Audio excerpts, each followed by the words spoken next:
Bonjour à tous, je vous invite à vous abonner à cette chaîne, à aimer, à partager, à commenter ces vidéos, c'est très important. C'est une manière de nous soutenir. Merci à vous tous. Oui, je fais un don à la Fondation pour l'école. Un enseignement de qualité est possible. La Fondation pour l'école reconnue d'utilité publique agit pour le renouveau éducatif au service des familles. Grâce à vous, nous soutenons la création et le développement des écoles indépendantes. Nous aidons au quotidien les acteurs de la liberté scolaire. Faites un don sur fondationpourlécole.org. L'OMS, l'Organisation mondiale de la santé, a dans ses cartons un projet de traité sur les pandémies.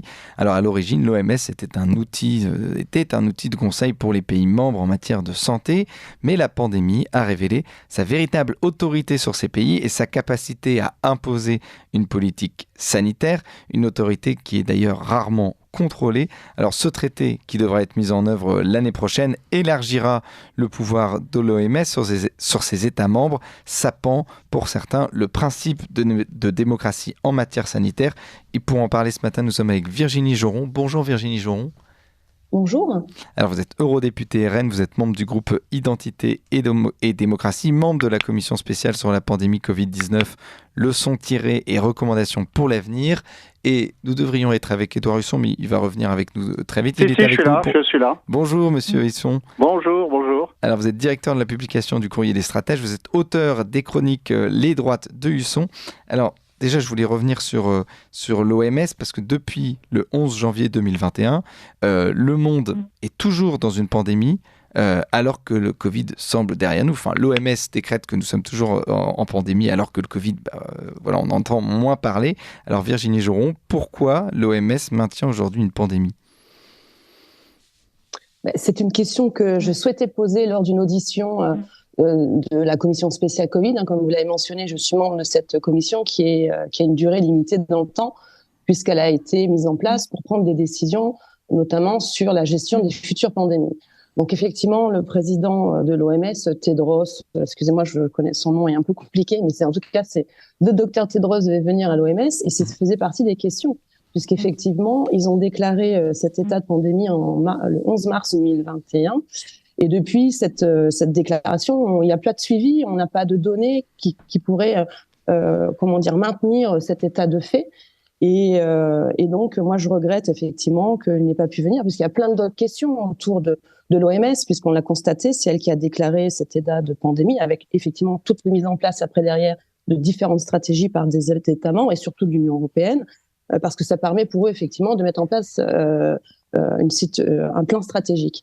Donc ça, c'est la première question, mais aussi autour de la désinformation, puisque comme vous l'avez remarqué, quand vous publiez quelque chose sur les réseaux sociaux, vous avez tout de suite, dès que vous parlez du Covid ou du vaccin, vous avez une mention que c'est l'OMS qui valide un petit peu les règles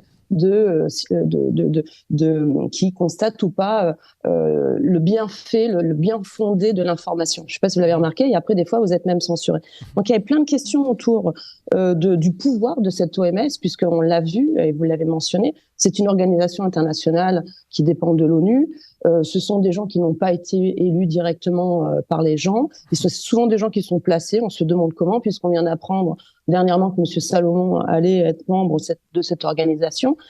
Et on a découvert que en 2020, novembre 2020, lors du Forum de la paix sur Paris, Charles Michel avait dit qu'il fallait élaborer, donc avant la pandémie, on se souvient, c'était au tout début, vous vous rappelez, novembre 2020, c'était les prémices du Covid, donc on ne savait pas encore dénommer cette pandémie. Et déjà, ils avaient en projet de mettre en place un accord international pour la gestion des pandémies.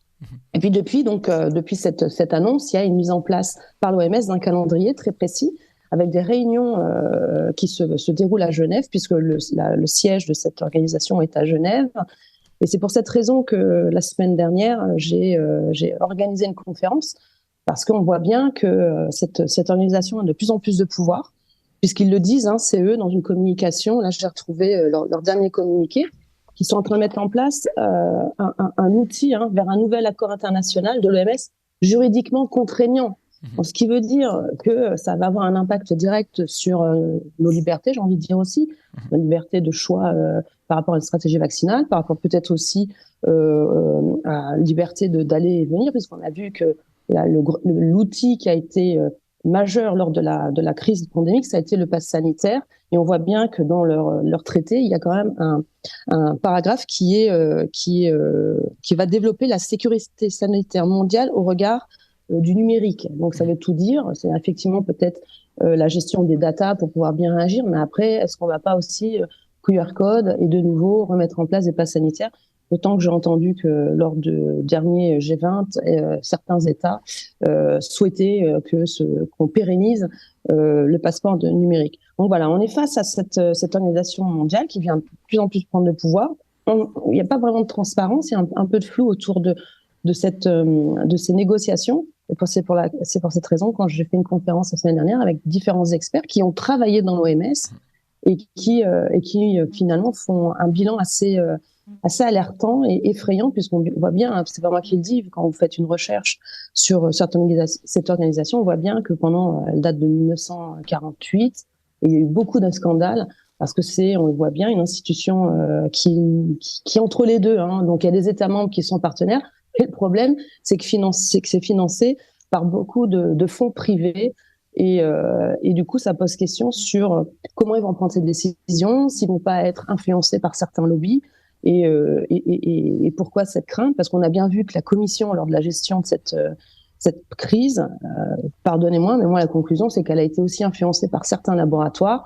Ça fait partie toujours de l'actualité, notamment autour des contrats d'achat qui ont été pour moi le moyen pour certains laboratoires de s'enrichir.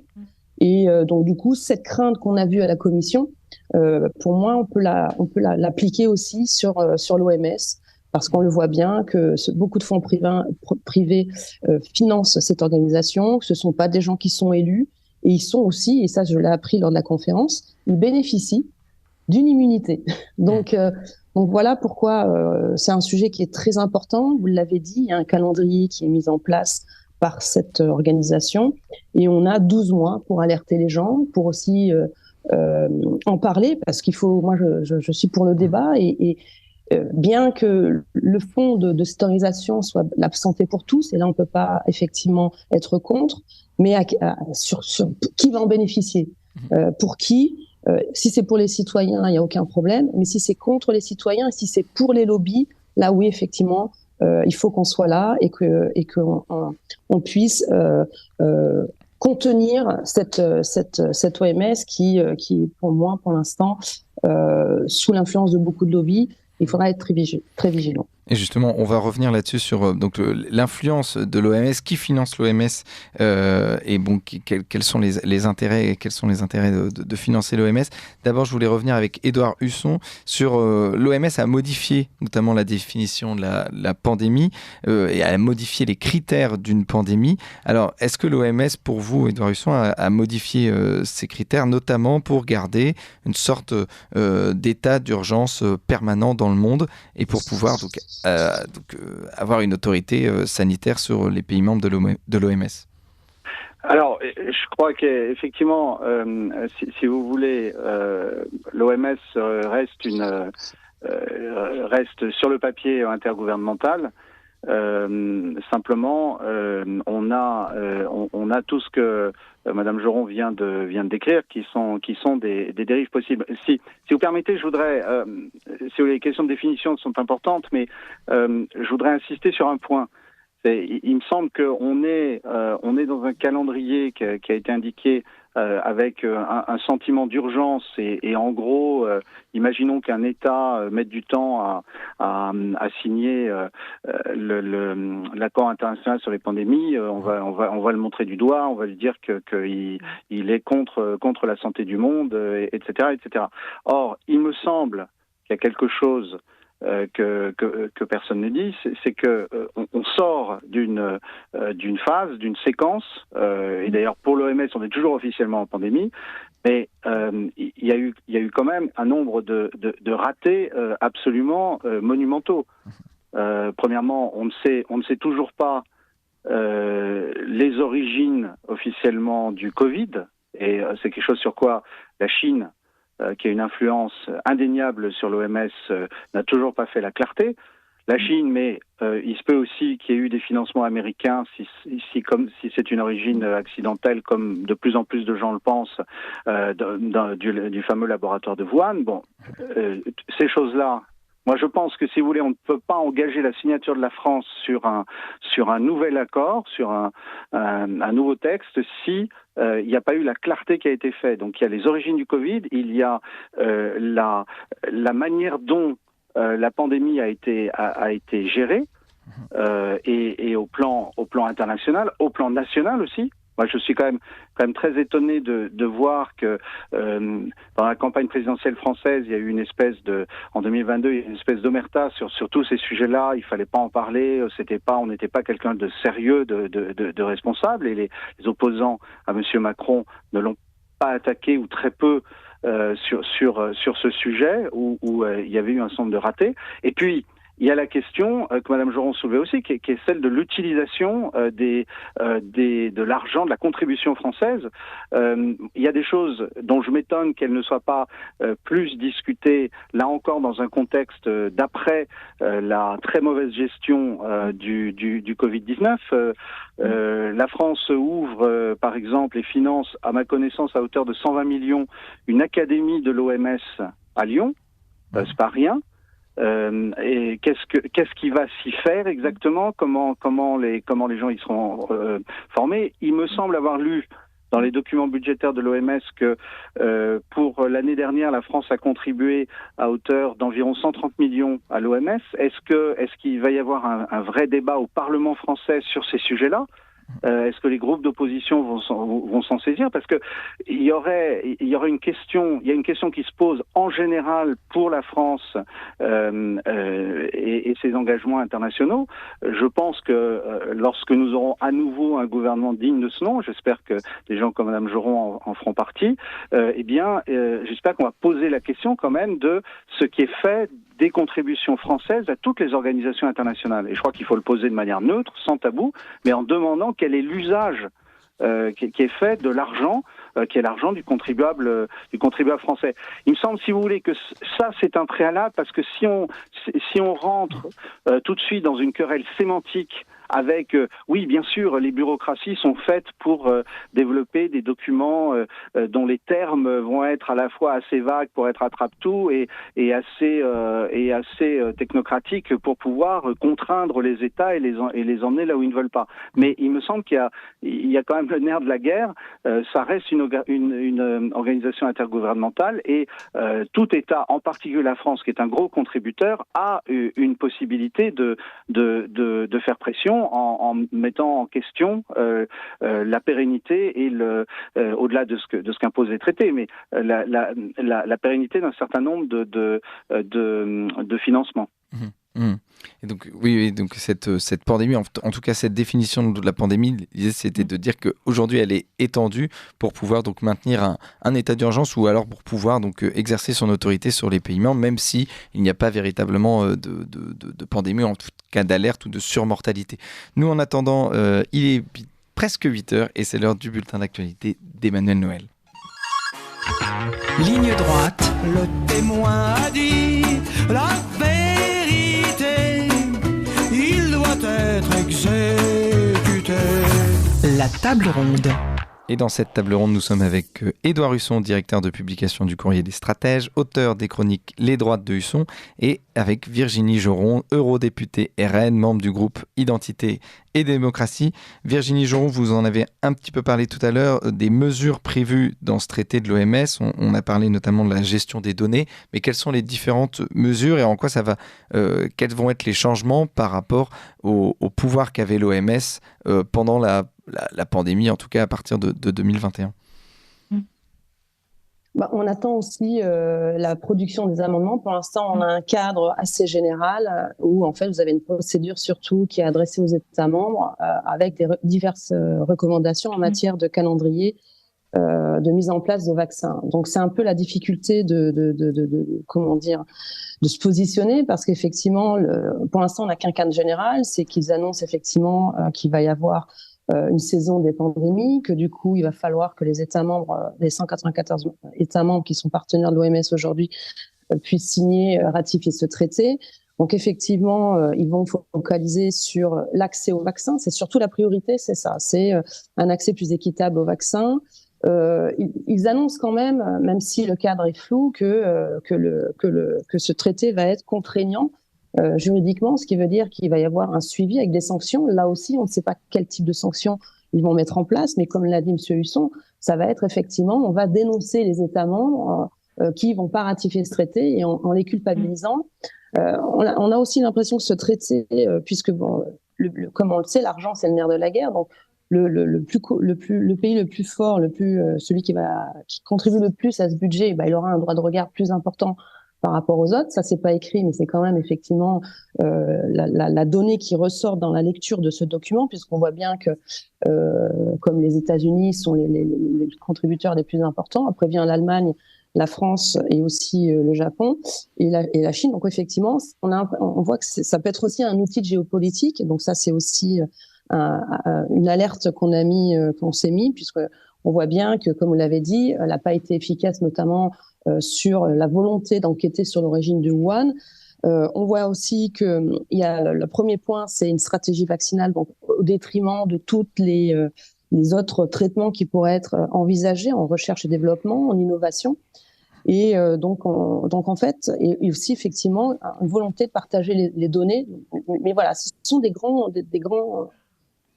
titres, pas encore assez de données, il n'y a pas assez de détails. Les amendements, pour l'instant, on les a pas encore.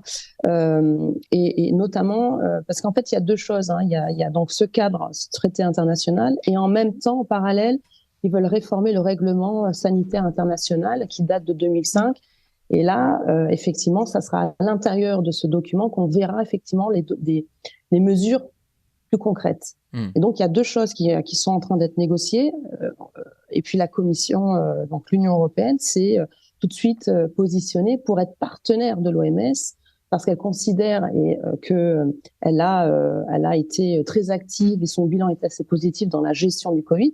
D'où maintenant, donc dans cette commission Covid, on a en fait le résultat de travaux avec un rapport de 40 pages qui énonce effectivement la volonté de continuer vers une gestion internationale. Donc, vous voyez, l'Union européenne, elle s'approprie là aussi une compétence qu'elle n'avait pas en santé. Et maintenant, encore plus loin, elle se déclare partenaire officiel de l'OMS pour être main dans la main, ensemble, pour mettre en place des stratégies sanitaires, mais surtout, quand on regarde ce document, il n'y a que des articles autour de la mise en place d'une stratégie vaccinale, un accès important pour le monde entier au vaccin.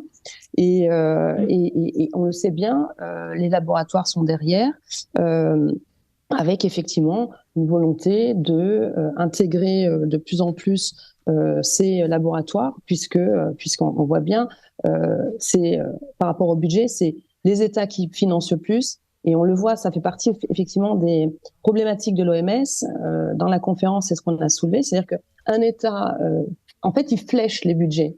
C'est-à-dire que si les États-Unis engagent une certaine somme de budget, c'est pour derrière engager une recherche, et souvent une recherche qui est portée par un laboratoire. Donc c'est assez pernicieux, et c'est aussi un manque de transparence, et aussi ça peut poser des questions en termes de conflit d'intérêts. Et donc c'est pour ça qu'on est en alerte sur ce dossier, qu'on travaille avec différents experts qui ont travaillé à l'OMS, qui puissent nous fournir tous ces documents. Il faut pouvoir en parler, en débattre, et c'est aussi intéressant après plus tard, effectivement, au sein du Parlement national, puisque normalement ce traité international, s'il est ratifié par le président de la République, c'est l'article 53 de la Constitution, comme ça fait partie des traités internationaux, devra être normalement débattu au Parlement au sein de la Commission Affaires étrangères. Et donc à ce titre, j'espère que d'ici là, on aura pas mal d'informations pour qu'il puisse effectivement y avoir un débat sain, cohérent et qui protège les intérêts des Français.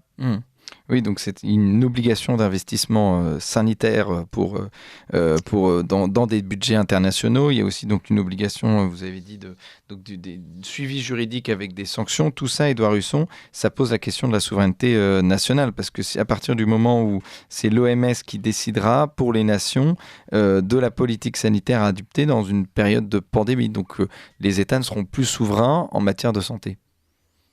Oui, si vous voulez, pardon, c'est effectivement une servitude éventuelle qui est consentie, puisque ça voudrait dire que la France, État souverain, abandonne un certain nombre de prérogatives ou transfert des compétences.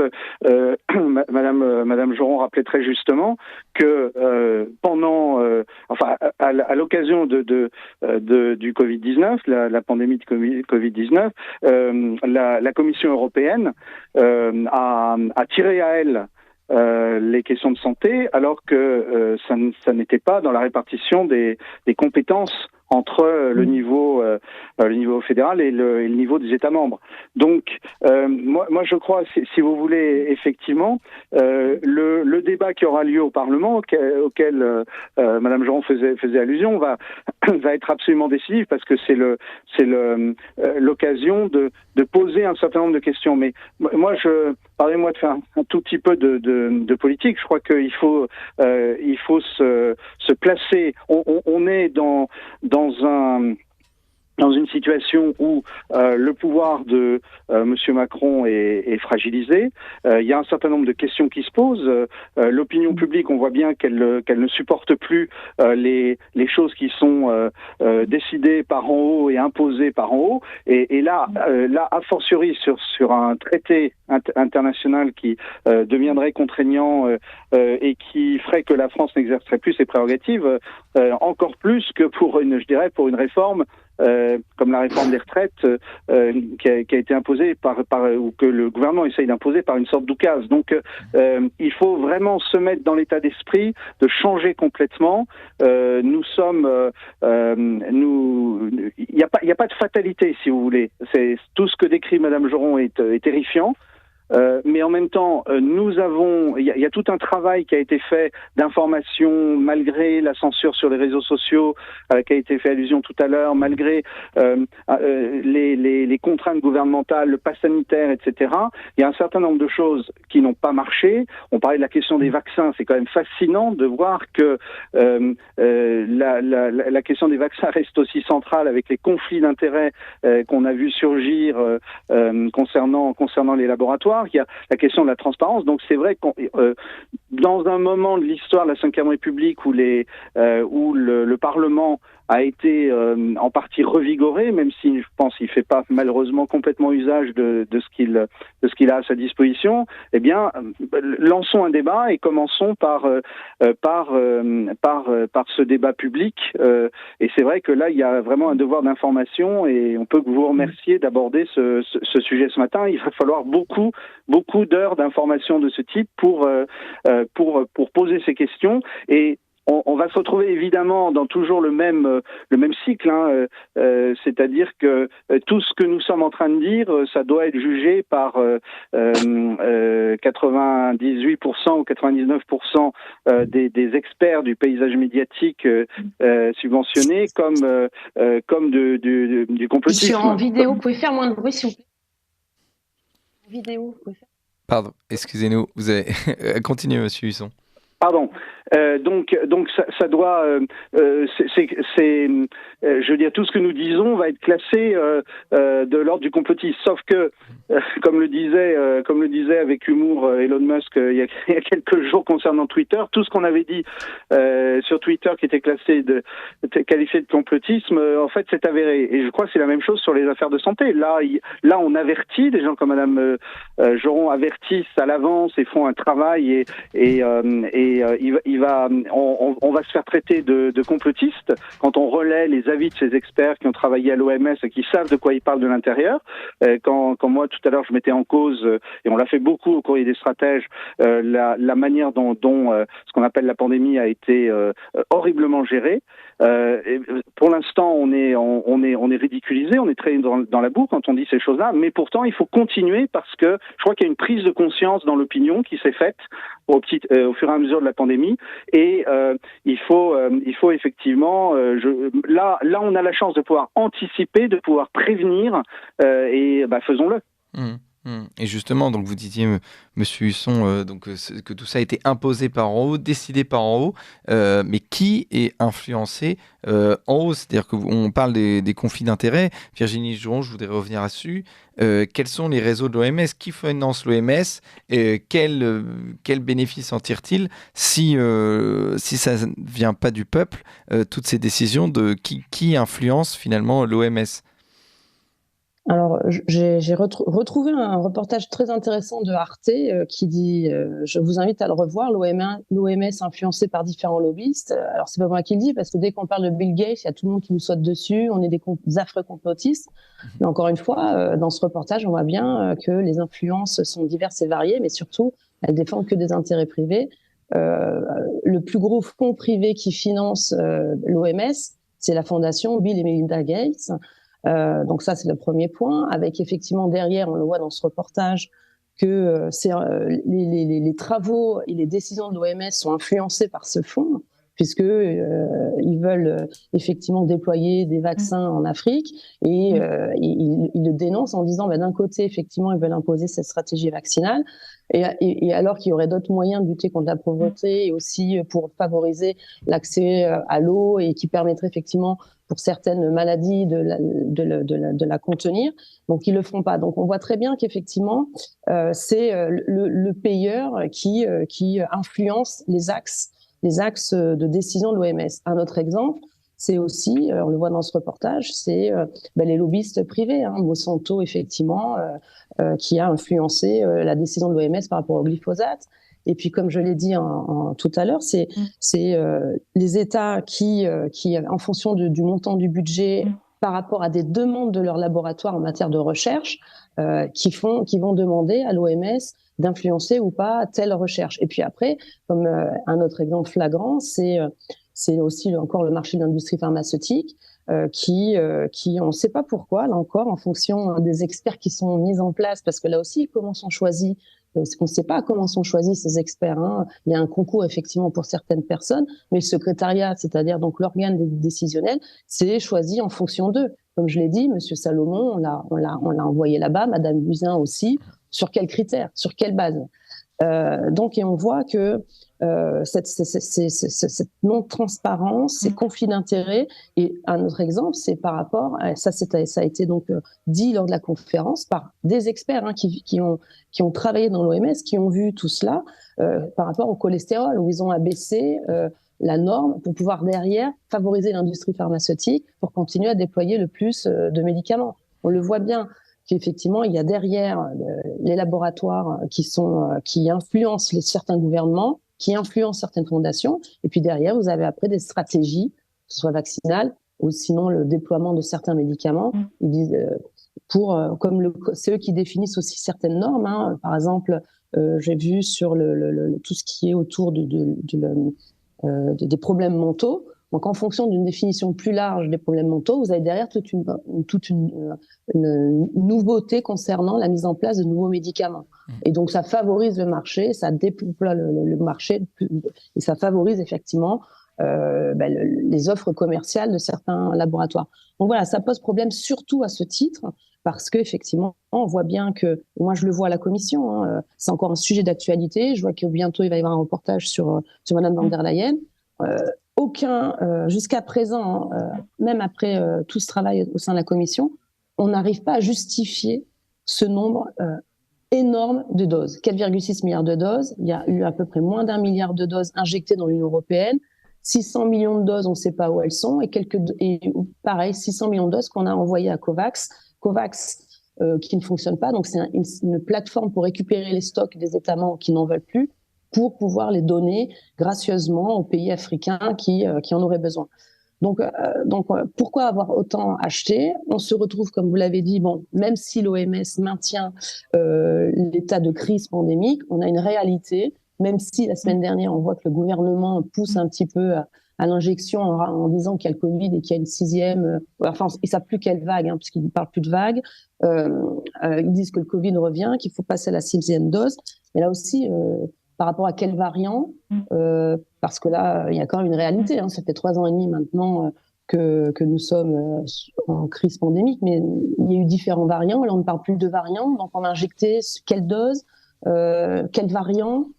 Donc voilà, on a cette problématique qui est encore d'actualité au sein de la Commission, et on voit bien effectivement qu'avec ce nouveau partenariat à l'OMS, eh bien, ce qu'ils ont mis en place durant toutes ces années avec effectivement une proximité et on verra, hein, le temps nous donnera peut-être raison ou pas sur les conflits d'intérêts potentiels qu'il y a eu entre la Commission et le laboratoire Pfizer et BioNTech, puisque c'est quand même le contrat qui pose le plus de problèmes à l'heure actuelle, puisqu'on n'arrive toujours pas à justifier le nombre inconséquent de doses, qu'il y a tout un problème de transparence autour des négociations. Donc on verra si ce qu'ils ont appliqué à la Commission, et moi je crains que ça soit la même chose, vont le faire au niveau international. Ça sera encore beaucoup plus simple pour eux, puisque finalement, quand on voit que c'est ce que je pense qu'il y a de problématique, c'est que plus on a élevé les niveaux de décision, et moins ils sont touchables. Voyez ? Et donc c'est un peu ça le problème, c'est-à-dire qu'en fait, chacun c'est des responsabilités, déresponsabilisés. Les États membres ont dit c'est la Commission. La Commission dit quand il y a un problème, elle dit c'est les États membres. Les États membres disent quand il y a un problème, c'est la Commission. Et donc ça va être génial pour l'OMS. Parce que là, du coup, alors là, pour les atteindre, pour revendiquer nos droits, ça va être encore beaucoup plus compliqué. Et c'est aussi un problème parce que on le voit bien, problème de conflit d'intérêts, problème aussi de responsabilité en cas d'effet secondaire des laboratoires. Voilà. Donc, on est face à une situation qu'on a vue qui n'était pas une bonne gestion. Moi, je le dis par rapport à la Commission, puisqu'on a toujours ce problème des contrats, des doses dont on ne sait plus quoi faire. Le problème de responsabilité, parce qu'il y a un nombre aussi important d'effets secondaires qui malheureusement sont répertoriés par l'EMA et qui ne sont pas suivis d'effets et qui aussi sont aussi à gérer et qui devront être aussi débattus. Justement, je voulais revenir sur cette conférence, mais avec vous, Édouard Russon. Dans cette conférence, on nous explique notamment que les lobbies de l'industrie pharmaceutique taillaient sur mesure des lois pour l'OMS. Alors, est-ce que c'est vrai ? Est-ce que, entre guillemets, qui dirige l'OMS, ce sont ceux qui financent et c'est souvent donc l'industrie pharmaceutique finalement qui impose sa vision à l'OMS. Écoutez, je pense qu'il y a un certain nombre d'informations et de questions qui ont été posées tout au long de la pandémie. On a bien vu que sur la question du vaccin, il y avait un lobbying qui était fait par tel ou tel laboratoire, telle ou telle entreprise. On a bien vu d'ailleurs ce qui m'a toujours frappé dans la gestion de vaccination concernant le Covid, c'est qu'en fait la Commission européenne a fait en sorte que ça soit uniquement certains produits et pas d'autres, alors qu'il y en avait d'autres qui étaient fabriqués dans le monde. On a souvent parlé de la question du vaccin russe, mais les vaccins chinois, pourquoi n'étaient-ils pas en libre accès, etc. Bon, donc tout ça, si vous voulez, effectivement, on voit bien qu'il y a des choses qui sont pas claires, qui sont pas transparentes, et on sait bien. Depuis des années, nous sommes confrontés dans beaucoup de domaines à des scandales autour de l'industrie pharmaceutique. Alors, on va pas entrer dans tel ou tel dossier, mais certains des pourvoyeurs de vaccins ont eu des procès aux États-Unis ou ailleurs, qui est avec des sommes extrêmement importantes lorsqu'ils ont été condamnés. Bon, toutes ces choses-là, rappelons-nous, quand même, c'était il y a un an ou peut-être même plus récemment, toutes ces choses-là, quand on essayait de les amener dans le débat, on était tout de suite disqualifiés comme des gens qui étaient anti-vax, qui étaient anti.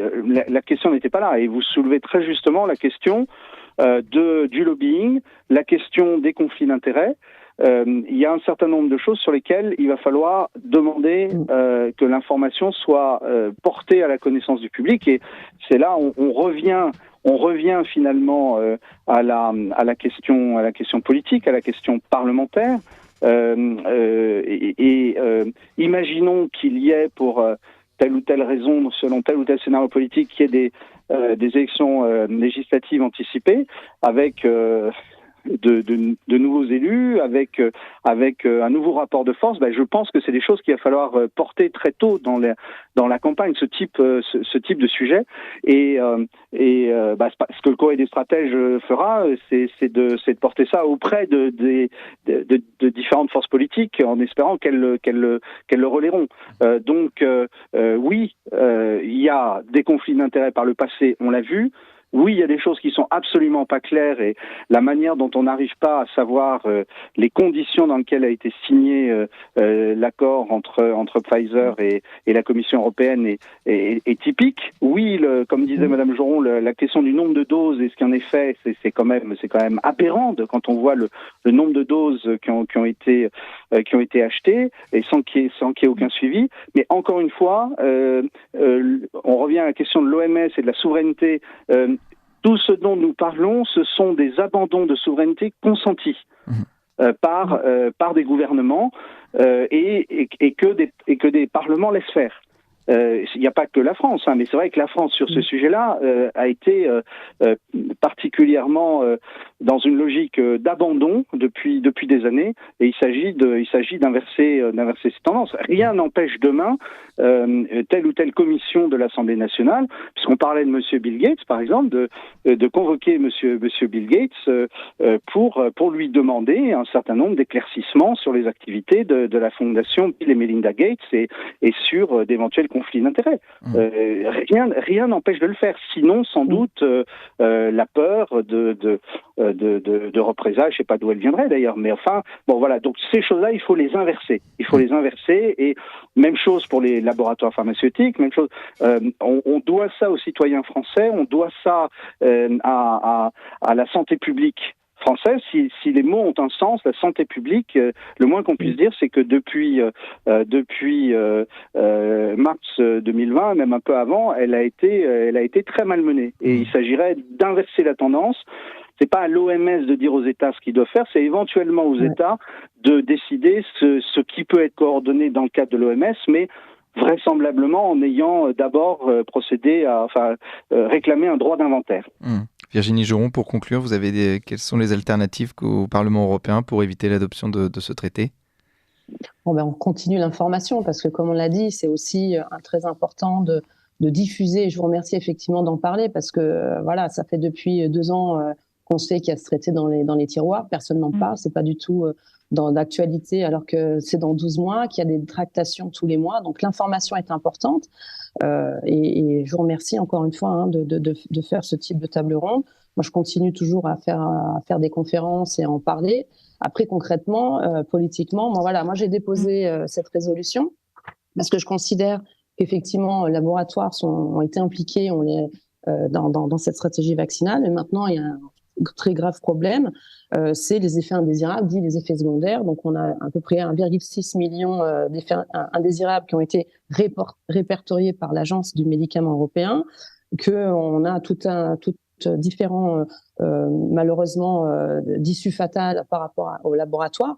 Donc, je demande maintenant, encore une fois, c'est la 3e fois que je le demande, l'ouverture de ce débat. Qui paye? Parce qu'on l'a vu, donc ils sont bien contents d'écouler leur stock. Là d'ailleurs, j'ai pas le droit d'en parler, mais j'ai eu une réunion à ce titre parce qu'il faut écouler les doses, donc c'est en cours de négociation à l'heure actuelle. Mais j'ai pas le droit d'en parler, j'ai pas le droit de prendre de notes. Donc là aussi, d'un côté, on vend des valeurs de probité, de transparence, et puis en même temps, parlementaire, j'ai pas le droit d'en parler, je dois même signer un document qui, en cas de parole autour de ce sujet, je vais me faire sanctionner. Donc on a ce décalage, effectivement, et puis surtout, moi je demande, maintenant, ok, vous voulez faire de l'argent sur le dos des contribuables sous prétexte que vous avez contribué à maintenir un certain niveau de vie, la reprise économique, etc., grâce au vaccin, mais maintenant vous allez payer les effets indésirables. On ne peut pas tout avoir dans la vie.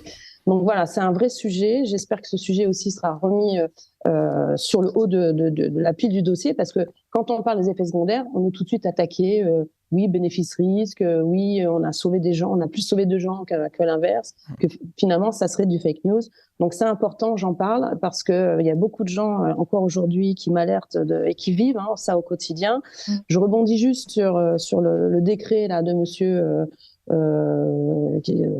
Braun sur la volonté de remettre en question, de remettre en place ces suspendus, il était temps, hein, et j'espère, et je vais suivre le dossier, parce que là aussi avec eux, on ne sait jamais, il y a toujours un loup quelque part qui se cache dans leurs décisions. Et surtout, j'ai aussi une pensée, parce que je suis aussi beaucoup sollicitée par eux, donc le corps militaire, on n'en parle jamais, mais aussi, hein, ils sont contraints et forcés de se faire vacciner, surtout des jeunes qui veulent partir à l'extérieur. Et donc, du coup, eux aussi, il ne faut pas les oublier, parce que ils le font parce que, voilà, par devoir, ils le font, mais souvent, c'est à contre-cœur.